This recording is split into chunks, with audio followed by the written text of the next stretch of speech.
Barrister Asaduzzaman Fuad ভাই আসতে চাই, যেটি তুষার ভাই বলছিলেন যে আসলে এই যে ভ্যান্ডালিজম বা মব সন্ত্রাস, এটি যে অপরাধ এবং এটি যে সন্ত্রাস, এটি সরকার বুঝতে বা ঘোষণা দিতে দেরি করেছে, পাশাপাশি পুলিশের পক্ষ থেকে যে বাস্তবতা যা সিস্টেম্যাটিকলি ওয়াইড স্প্রেডলি এগুলো করতে পারেন না যে রাষ্ট্রে আপনি 17,000 টাকা পুলিশ কনস্টেবলকে বেতন দিয়ে তো আপনি ফার্স্ট ক্লাস সার্ভিস আশা করতে পারবেন না, যেখানে জুডিশিয়ারি আপনার চিফ জাস্টিস থেকে টোটাল অ্যাপিলেট ডিভিশন পালায় চলে গেছে, হাইলি করাপ্ট জুডিশিয়ারি, ইমামও পালাইছে।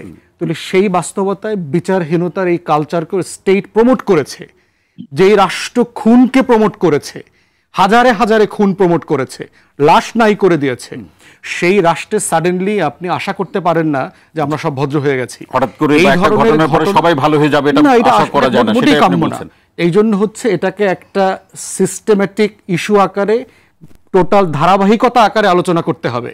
সাডেনলি মবের আলোচনাটা এমন আসছে যে সিডেনলি এই 10 মাসে এই ঘটনাগুলো ঘটছে, ব্যাপারটা তা না। এই ঘটনাটা চলমান, এটা অনেক কমে গেছে বরং 10 মাসে। এখনো যেটা আছে এটাও কমাইতে হবে। একটা ডেমোক্রেটিক ট্রানজিশনে এইটা আমাদের কালেকটিভ রেসপন্স।